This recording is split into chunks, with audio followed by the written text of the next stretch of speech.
अस्सलाम नाज़रीन, उम्मीद आप खैर खैरियत से होंगे। आज बहुत सारी ख़बरें हैं और इतना इकट्ठे हो रहा है कि बस न्यू ईयर से पहले सारी अच्छी ख़बरें हमने आपको देनी है इंशाअल्लाह ताला। जनाब सुहेल वड़ायत साहब ने फिर सनसनी मचा दिया। सुहेल वड़ायत साहब बड़े नॉटी हैं।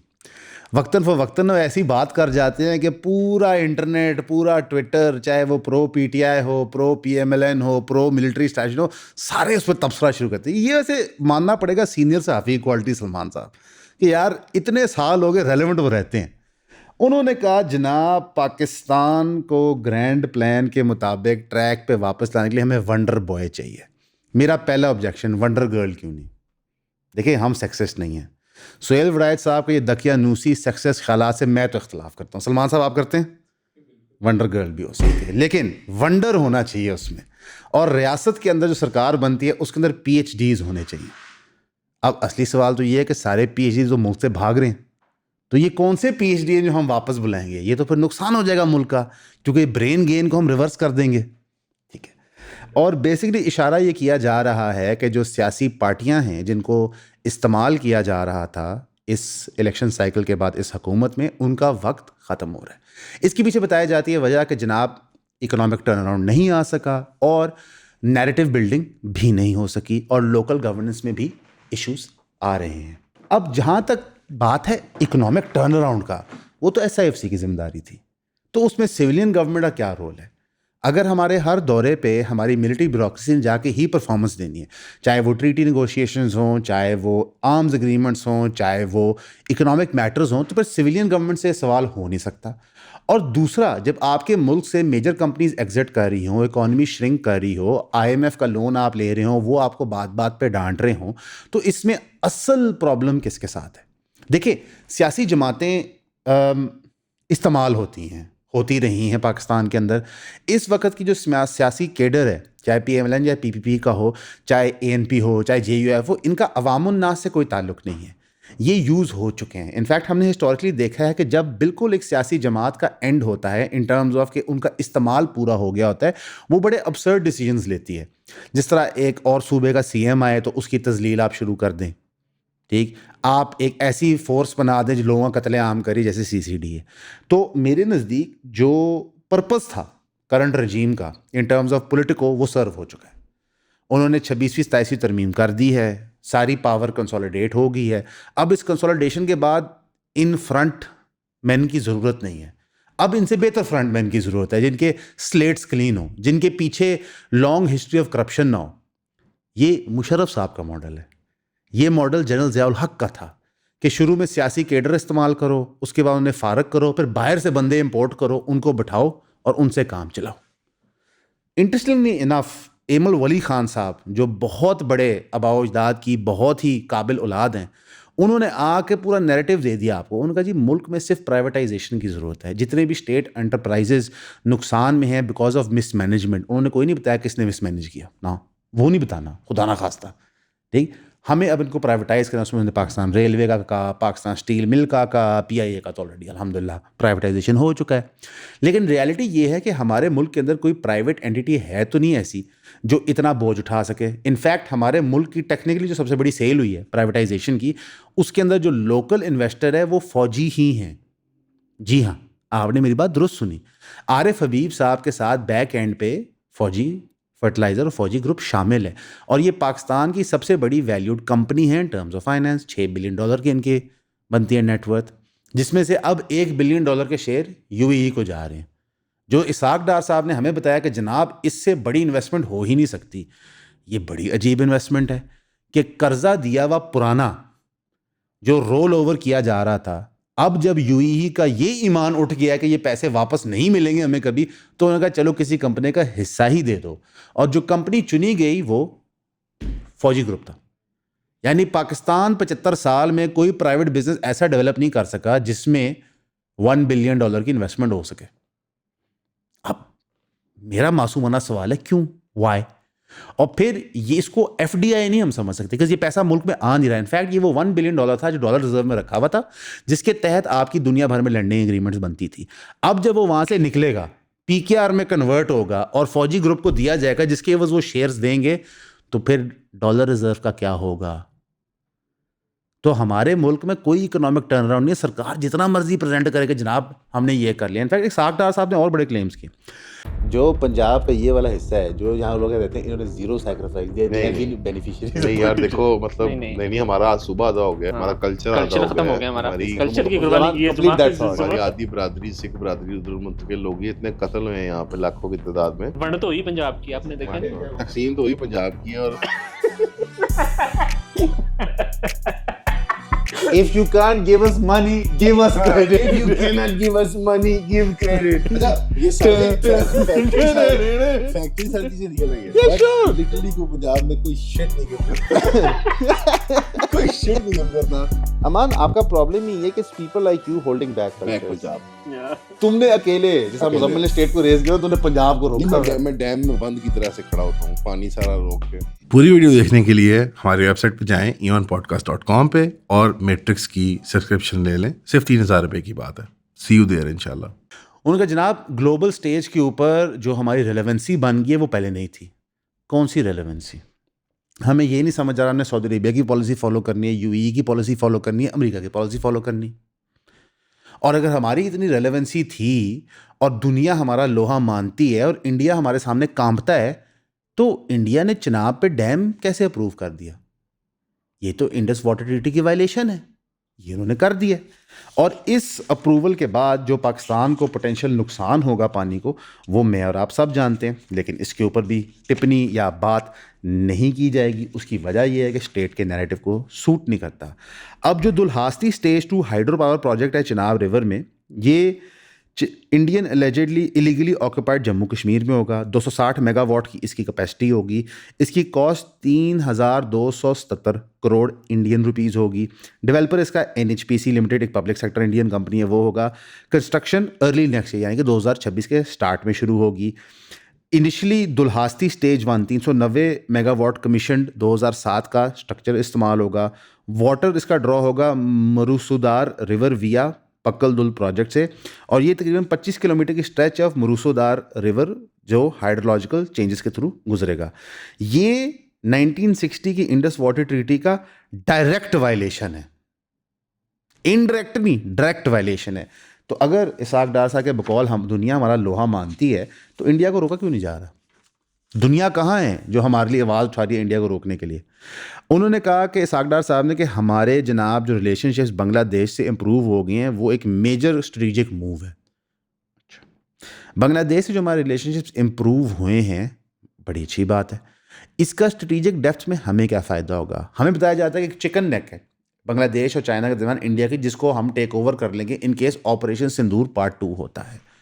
फिलहाल ऑपरेशन सिंदूर पार्ट 2 हमें होते हुए नज़र नहीं आता। उसकी वजह यह कि बहुत सारी चीज़ें इंडिया के लिए अलाइन नहीं कर रही। और अगर आपको कोई स्ट्रेटेजिक गेन बांग्लादेश में हुआ है, तो उस स्ट्रेटेजिक गेन का फाइनेंशियल बेनिफिट पाकिस्तान को क्यों नहीं हो रहा? अगर आपने स्ट्रेटेजिक गेन किया और इंडिया की शिकस्त चाइना की विन होती है, तो चाइना ने आपके मुल्क में मजीद इन्वेस्टमेंट क्यों नहीं भेजी शुक्रिया अदा करने के लिए? और अगर आपने बहुत स्ट्रेटेजिक प्लान ट्रंप में पार्ट लेके फ़लस्तीन में पीस कर लिया है, उस पर हम बाद में आएंगे, अभी वो हमारी एंड में इंशाल्लाह न्यूज़ है कि कितना को पीस वहाँ कायम हो गया है, तो फिर ट्रंप ने आपको पैसे क्यों नहीं भेजे? अगर आपके मामला इतने आसान है तो IMF मुश्किल से मुश्किल शर्त क्यों रख रहा है?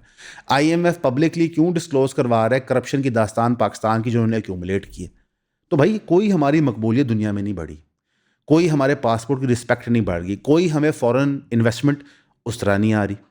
रियलिटी सिर्फ ये है कि हमें बयानियाँ दिया जाता है, क्योंकि हमारे पॉलिटिकोस, हमारे डीप स्टेट नैरेटिव बिल्डर्स का एक्यूमेन क्या है कि सोशल मीडिया पे जो बात हो रही है बस वो हमारे कंट्रोल पे हो, ऑन ग्राउंड चेंज फ़र्क नहीं पड़ता। SIFC का one of the initial projects था कि हमने 4 लाख एकड़ पंजाब में ज़रखेज़ करने हैं। कहाँ हैं वो 4 लाख एकड़? ज़रखेज़ हो गए हैं कि नहीं हो गए? SIFC के जो प्रोजेक्ट्स होते हैं वो सक्सेसफुल नहीं हो पाते। तो रियलिटी ये है दोस्तों कि हमारे मुल्क के अंदर सुहेल वड़ाइच साहब जो ग्रैंड प्लान की बात कर रहे हैं वो तो ऑलरेडी इन इफेक्ट है, क्योंकि ना हमारे सियासतदान कोई पॉलिसी बना रहे हैं, ना उनसे बन सकती है। वर्चुअली सारी चीज़ें तो टेक्नोक्रेट से ही कंट्रोल कर रहे हैं। मोहसिन नकवी साहब एक टेक्नोक्रेट हैं, फैसल वाडा साहब एक टेक्नोक्रेट है, अनवारुल हक काकड़ साहब एक टेक्नोक्रेट थे। तो अगर शहबाज शरीफ साहब, मरीम नवाज साहबा, बिलावल को आप रिप्लेस करके टेक्नोक्रेट्स ले भी आएंगे तो क्या फ़र्क पड़ जाएगा? उसकी वजह यह कि बुनियादी तौर पे आपके मुल्क में इन्वेस्टमेंट समझ नहीं आती। वो क्यों नहीं समझ आती? मैं ऐसी ना कुछ झलकियाँ आपको दूंगा आज इंशाल्लाह, ताकि आपको भी बात समझ आ सके। मरीम नवाज साहिबा की जिद है कि पंजाब के अंदर बसंत हो के रहेगी। ठीक है, मुझे कोई दिक्कत नहीं है, आवाम सेलिब्रेट करना चाहती है, मोर देन वेलकम। मैं ज़ाती तौर पे नहीं करता, मुझे नहीं समझ आता बात। लेकिन बसंत बैन क्यों हुई थी? क्योंकि हादसा बहुत होते थे। अभी बसंत आपकी लॉन्च हुई नहीं है और बसंत की खबरें मार्केट में गर्दिश कर रही है, सरकार उसकी तैयारी कर रही है।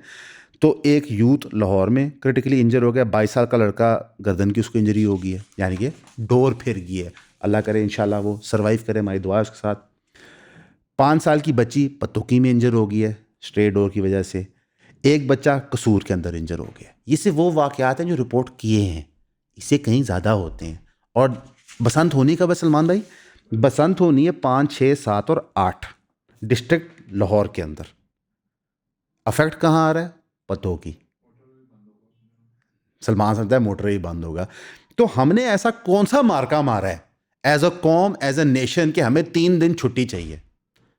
मैं तो समझता हूँ पाकिस्तान में नेशनल हॉलिडे होनी ही नहीं चाहिए जब तक कि हमारा डेट ना ख़त्म हो जाए, मुल्क तरक्की ना कर जाए, हमारी लिटरेसी रेट बेहतर ना हो जाए। मुजम्मिल शाह साहब ने एक बड़ा अच्छा सवाल पूछा था केपी के चीफ मिनिस्टर से जब वो आए थे, और मैं समझता हूँ कि one of the few question था जो वर्थ आस्किंग था कि जनाब आप इतनी देर से केपीके के अंदर पीटीआई की हुकूमत है, तो आपकी लिटरेसी रेट कहाँ पे है? It's a very good question. यही सवाल जब हम बाकी सूबों के चीफ मिनिस्टरों से करते हैं तो रिजल्ट तो वही निकलते सामने कि भाई हमारी सेकेंडरी के अंदर बच्चे आ ही नहीं रहे, प्राइमरी से फारिग हो ही जा रहे हैं। अगर आप पंजाब के डाटा उठाएं तो 1.6 मिलियन बच्चे पंजाब में इलिटरेट हैं। पंजाब का लिटरेसी रेट 64 और 66% दरमियान बताया जाता है। अगर उसको कंपेयर करें इंडिया के पंजाब के लिटरेसी रेट से तो वो 86% है, और अगर अफगानिस्तान से कंपेयर करें तो 52% है। तो भाई हम तो अपने आप को पोजीशन ही नहीं कर रहे किसी बेहतर जगह पे। अगर आप कसूर की बात करें तो 632 टीचर हैं जो लिटरेसी डिपार्टमेंट के अंदर काम करते हैं और 15 डिस्ट्रिक्ट स्टाफ मेंबर्स हैं। क्या ये इनफ है कसूर डिस्ट्रिक्ट को संभालने के लिए? Not really. तो हमारी पॉलिसी किसी भी सेंस में प्रोग्रेस नहीं कर पाती। रियलिटी ये है कि हमें सिर्फ नैरेटिव्स दिए जाते हैं पॉलिटिकल मुखालफिन को नीचे दिखाने के लिए। एक्चुअल ऑन ग्राउंड काम तो उस तरह हो नहीं रहा होता। अब केपी के वज़ीर आला यहाँ पे आए थे, रादर देन उनको गुड गवर्नेंस दिखाने के हमने उनको तजलील करने की हर कोशिश की। क्यों? क्योंकि हमें डर था कि वो 150-200 बंदा ना इकट्ठा कर लें, वो वहाँ बैठ के इमरान खान जिंदाबाद के नारे ना लगा दें, मरीम नवाज के खिलाफ बात ना कर दें, चीफ के खिलाफ बात ना कर दें। यही फियर था ना, और क्या था? कौन सा सुहेल अफरीदी ने यहाँ आकर लाहौर पर कब्जा कर लेना था, यही फियर था। अब वो बलूचिस्तान भी जा रहे हैं, कराची भी जा रहे हैं। मैं तो समझता हूँ कि ये जो चाह है ना पीटीआई की, ये आप पूरी होने दिया करें। आपको यकीन है कि पंजाब के लोग पीटीआई के लिए नहीं निकलेंगे, आप उनको आने दें, जलसा करने दें। जब लोग नहीं निकलेंगे तो मुंह की खाएंगे। रुकावटें बना के आप बार बार उनको हीले बहाने देते हैं बताने के लिए जनाब नहीं बंदे तो इकट्ठे होने से इन्होंने जुल्म बड़ा किया है। और रियलिटी ये है कि आप खुद नहीं श्योर कि लोग आएंगे ही नहीं आएंगे। वैसे मेरी ज़ाती असेसमेंट है कि सरकार रुकावट न दे तो बड़े लोग आएंगे, और आप हैरान परेशान हो जाएंगे कितने लोग आएंगे। क्यों? क्योंकि ये जो 3 साल का इकोनॉमिक पिंच है ये सबको फील हुआ है, सब इससे बहुत ही तंग है। अच्छा, मज़े की बात क्या है, मैं एक और वजह बताता हूँ मुल्क में इन्वेस्टमेंट क्यों नहीं होती।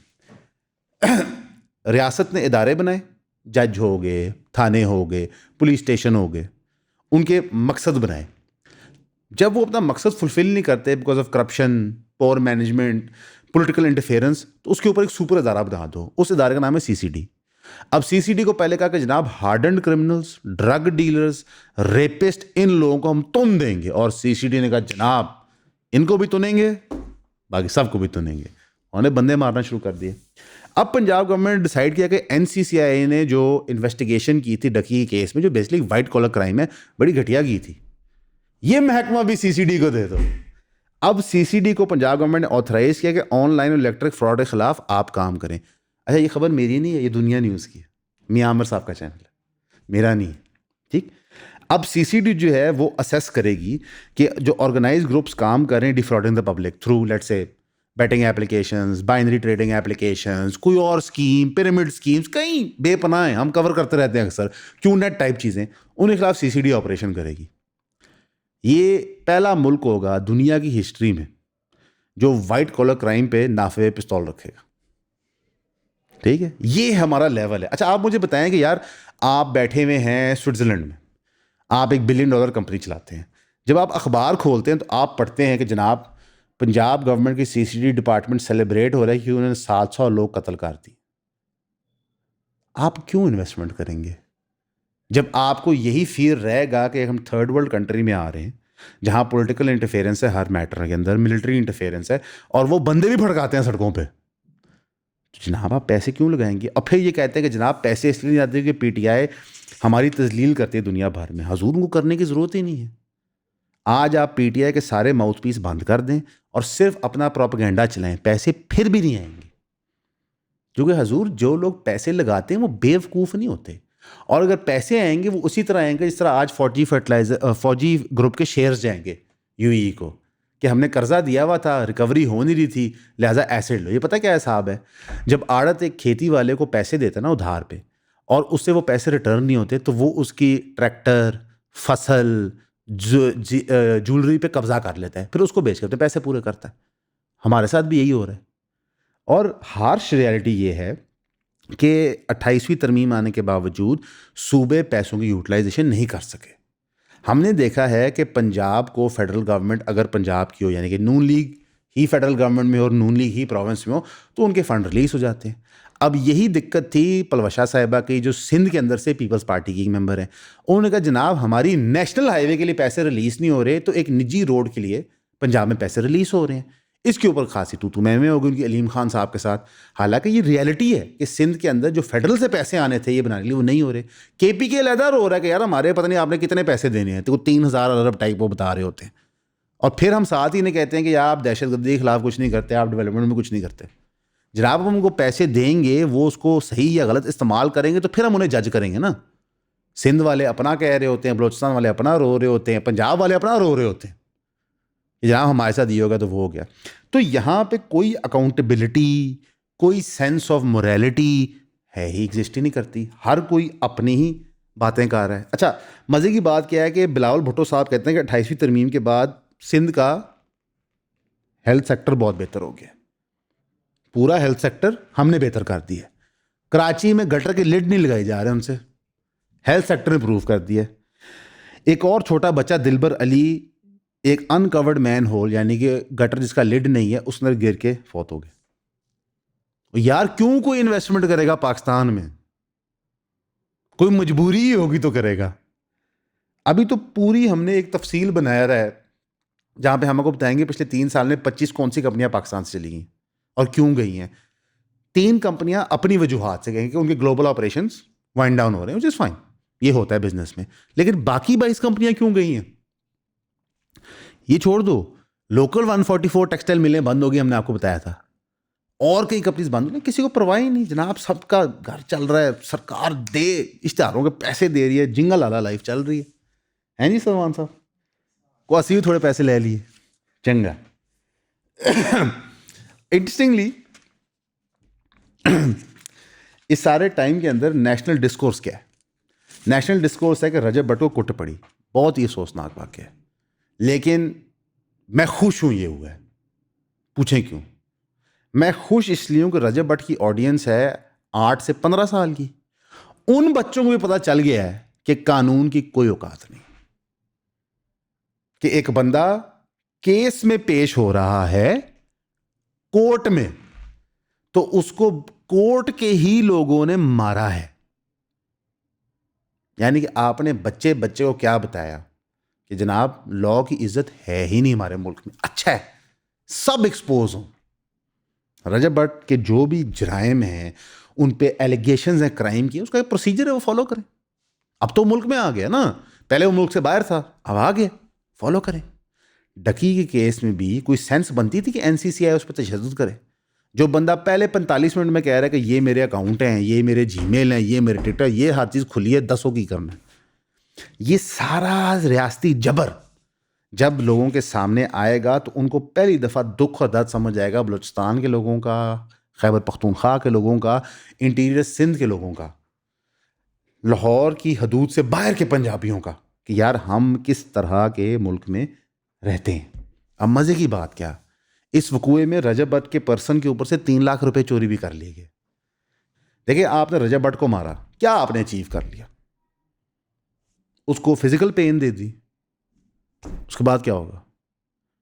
हमारा कलेक्टिव आईक्यू लेवल इतना गिर चुका है माशाल्लाह से कि हमें अब समझ ही नहीं आती कि मामलाते ज़िंदगी कैसे लेके चलने। अब हम आते हैं थोड़ी सी इंटरनेशनल न्यूज़ की तरफ। ये ज़रूरी क्यों है हम आपको अभी बताते हैं। दुनिया ना बाइनरी नहीं होती, 1-0 नहीं होती, ए गुड है बैड है, शेड ऑफ ग्रे होता है। पूरे मिडिल ईस्ट का जो circus Saudi Arabia, UAE, Qatar और पाकिस्तान भी बीच में आ जाता, ईरान उन्होंने मचाया हुआ था ना, अब वो सारी जगह पटाखे बज रहे हैं। पूछे कैसे? अब यमन के अंदर जो यूएई शरारत कर रहा था, बैक कर रहा था मिलिशा को, उसकी सप्लाई लाइन पे सऊदी अरेबिया ने हमला कर दिया और उन्होंने यूएई को कहा कि जनाब स्टे इन योर लेन, हम बदमाश हैं मिडिल ईस्ट के, ये कोई सके नहीं है मुसलमानों के। जनाब स्टोरी एक्सपोज होगी कि जब अल जज़ीरा ने कवरेज की मुरीद के वाले इंसिडेंट की, पीटीआई की इमरान खान की डॉक्यूमेंट्री रिलीज़ की और क्रिटिसाइज़ किया let's say Abraham accords like conversation जो हो रही थी, तो यहाँ पे पूरे पाकिस्तान के स्टेट मीडिया ने बताया कि जनाब अल जज़ीरा बिका हुआ है। ये सब आपस में लड़ रहे हैं बोटी के लिए, दैट्स इट। लेकिन मर कौन रहे? मुसलमान।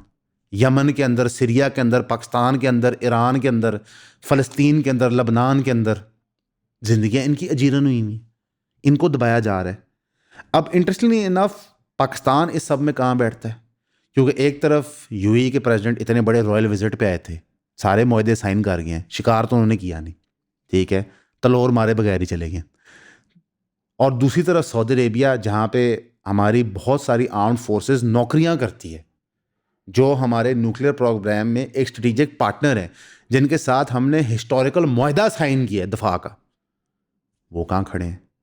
इसीलिए अल्लाह ने कहा है कि हम अपनी अक्ल इस्तेमाल करें, कुरान और सुन्नत को दलील के तौर पे हक और सच के अंदर तफरीक करें, ताकि जब हमारे दोस्त भी कोई गलती करें या हमारी अपनी औलाद गलती करे तो हम उसको सच बता सकें कि ये है। लेकिन हम वो नहीं बता सकते, क्योंकि हमें एक पार्ट पढ़ाया जा रहा है कि पाकिस्तान की एक यूनिक आइडेंटिटी है, ये जो बॉर्डर्स हैं ये यूनिक हैं, अफ़गानी नहीं ठीक। अच्छा, जब हमने अदराइज कर दिया अफ़गानिस्तान के लोगों को, तो फिर हम फ़लस्तीन के लोगों से क्यों मोहब्बत करें, या हम सऊदी अरेबिया से क्यों मोहब्बत करें, या हम यूएई से क्यों मोहब्बत करें? हम एक्सेप्शनल हैं। ये एक बहुत ही बेवकूफ़ाना सोच है। और इंटरनेशनल स्टेज पे क्या हो रहा है? 8वीं दफ़ा इस साल में नेतन्याहू ट्रंप को डीब्रीफ करने जा रहे हैं, बताने कि मिडल ईस्ट में क्या हो रहा है। और साथ क्या शोशा छोड़ा है कि हम सोमाली लैंड यानी सोमालिया के अंदर एक इलाका है, उधर जाके फ़लस्तीनियों को बसा देंगे। अब किसी ने सोमालिया से नहीं पूछा जो एक मुल्क है, और ट्रंप साहब कह रहे हैं जी समझ आती है बात, और साथ ही ट्रंप साहब अनाउंस कर देते हैं कि जनाब ये ट्रूप्स का मामला हम करेंगे और हमास को हमने डीमिलिटराइज करना है, अगर हमास डीमिलिटराइज नहीं होगी तो फिर ये मुल्क जाके हमास को तबाह कर देंगे।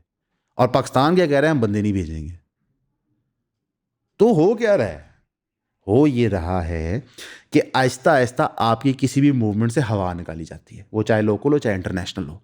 आहिस्ता आहिस्ता आपको आदी किया जाता है कत्लेआम नॉर्मल है, ये बंदे मरना डिज़र्व करते थे। टीएलपी की बारी हर किसी बंदे ने आगे कहा कि जनाब समझ आता है इनका कत्ल होना, क्योंकि इन्होंने फलां टाइम गलती की थी। क्या उस जुर्म की सज़ा ये है कि आप पे गोलियां बरसें? ये कौन सा कानून है? और बड़े बड़े दानिश्वर आपको बताते हैं कि अगर आप फ्रीडम ऑफ स्पीच में नहीं मानते तो फिर आपका right to freedom of speech ख़त्म हो जाता है। यानी कि यूनिवर्सैलिटी ऑफ ह्यूमन राइट्स कुछ भी नहीं है। चलो शुक्र उन्होंने माना तो सही, कॉन्ट्रडिक्शन मानी तो सही, लेकिन साथ ही साथ उन्होंने पार्ट पढ़ाया कि जनाब अगर आप हमारे बिलीफ सिस्टम में मानोगे तब हम आपको राइट्स देंगे, अगर नहीं मानोगे तब हम आप कत्लेआम कर देंगे। यानी कि मॉडर्न डे सेकुलर पैराडाइम जो है वो बेसिकली थियोक्रेसी है। There is no difference between religion and modern day secularism.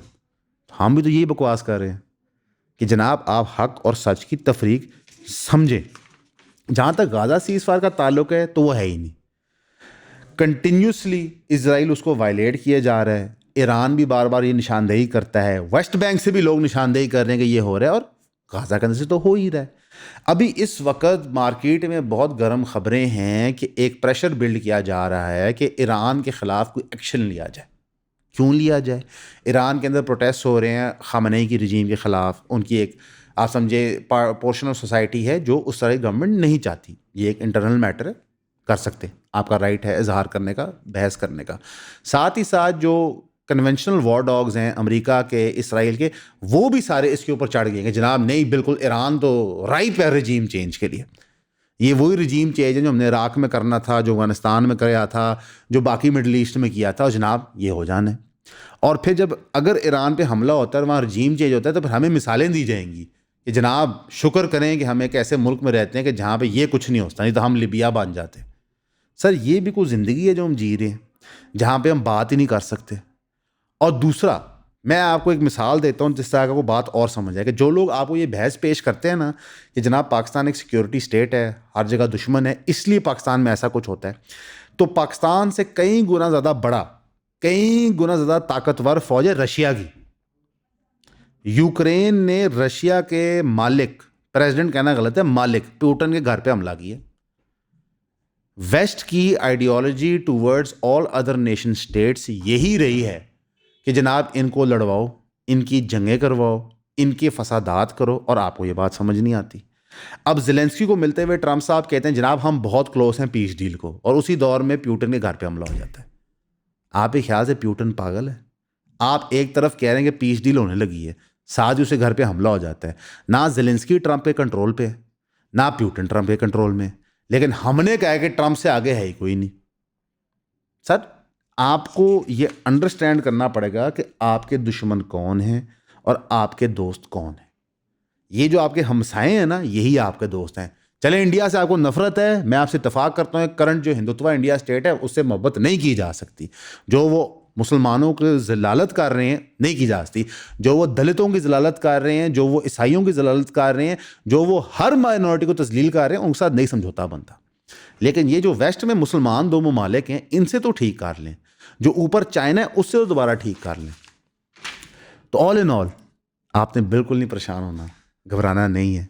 साल कंक्लूड हो रहा है, इसाक डार साहब के मुताबिक हम दुनिया में मकबूल हो गए हैं, और सुरेल वड़ाइच साहब के मुताबिक जनाब जो ग्रैंड प्लान है उसका नेक्स्ट फेज़ आ रहा है। इंशाल्लाह एक वंडर बॉय आएगा और वो आके सबको बचा लेगा। हमने ईओन पे अपने तराजात रख दिए हैं वंडर बॉय की टर्म के साथ, ताकि कोई हमें सक्सेस ना कह सके। लेकिन रियलिटी ये है दोस्तों कि इकोनॉमिक टर्न अराउंड नज़र नहीं आ रहा, क्योंकि इकोनॉमिक टर्न अराउंड के लिए इकोनॉमिक विजन चाहिए होता है, वो हमारे पास है नहीं। जिस तरह एजुकेशनल टर्न अराउंड के लिए एजुकेशन का विजन चाहिए होता है, वो भी हमारे पास है नहीं। प्राइवेटाइजेशन की आड़ में अपने दोस्तों और चाहने वालों को बेनिफिट देना, ये हमारे मुल्क की हिस्ट्री रही है और यही दोबारा हो रहा है। कोशिश करें कि आप हर चीज़ को एक क्रिटिकल लेंस से देखें। जाते जाते मैं बात करना चाहूँगा ओवरऑल इंटेलेक्चुअल लेवल की, और मैं समझता हूँ कि हमें अपना को इससे बेहतर करना है। इंजीनियर मोहम्मद अली मिर्ज़ा भाई 103 दिन बाद जेल से आए, ऐसे ही है जी। उनका पहला इंटरव्यू शाद भट्टी साहब के साथ हुआ है। वो पूरा इंटरव्यू कोई नहीं देखने को तैयार, सिर्फ इमरान खान के पोर्शन लोगों को उठाने को तैयार है।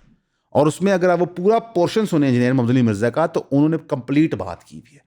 उन्होंने बताया कि एक्स प्राइम मिनिस्टर को बाय द जेल हैंडबुक जो प्रिविलेजेस मिलते हैं वही खान साहब को मिले, लेकिन कोई देसी घी के तड़के पे एनालिसिस कर रहा है, कोई एनालिसिस कर रहा है कि इंजीनियर मोहम्मद अली मिर्ज़ा टाउट रिलीज हो गया। वो जो पूरी एपिसोड है ना, अगर आप वो देखें तो उसमें मुकदमा रखा गया है कि जनाबे वाला ये जो 295C मेरे पे लगाई है, जो मेरे पे जुल्म किया गया है, जिस तरह मुझे 3 MPO के तहत रखा गया, फिर मेरे पे दफात लगाएगी, किस तरह आपका जो सिस्टम है वो मफलूज है रिलीजियस प्रेशर ग्रुप्स को, उसकी तो बात ही कोई नहीं करना चाह रहा। अब बात किसकी हो रही है? एक 5 मिनट के सेगमेंट की, और उस सेगमेंट को भी सुना जाए तो वो तो दलील पेश कर रहा है कि यार जेल हैंडबुक ये कहती है कि एक पॉलिटिशियन एक्स PM को किस कैटेगरी की क्या चीज़ मिलती है। आप ये बहस कर सकते हैं कि ये रूल्स डिफरेंट होने चाहिए, लेकिन बाय द लॉ तो वही चीज़ मिल रही है। और अगर आप उसको कंपेयर करें बाकी लोगों के साथ क्या होता रहा है, तो फिर इमरान खान बाकियों की बनिस्बत कमज़ोर जेल में। और इंजीनियर मोहम्मद अली मिर्ज़ा ने यह भी कहा कि एज ए रिटायर्ड सरकारी अफसर, क्योंकि अली भाई सरकारी अफसर थे, उनको भी ये फैसिलिटीज़ मिल सकती थी। बाकी जो दिल दहलाने वाली कहानियां उन्होंने वहां पे सुनाई, लोग जो जेरे केस थे, जिनकी कन्विक्शंस हुई हुई थी, जिनसे जजों ने आके माफिया मांगी हुई थी कि हमने आपको गलत सजा दी, लेकिन क्या करें मामला ही ऐसा था। हमें उस पर गौर करना चाहिए। तो एज ए कलेक्टिव कौम यार, हमें अपने इश्यूज बेहतर चुनने, हमें देखना है कि हमारे सामने हमें बेचा जा रहा है।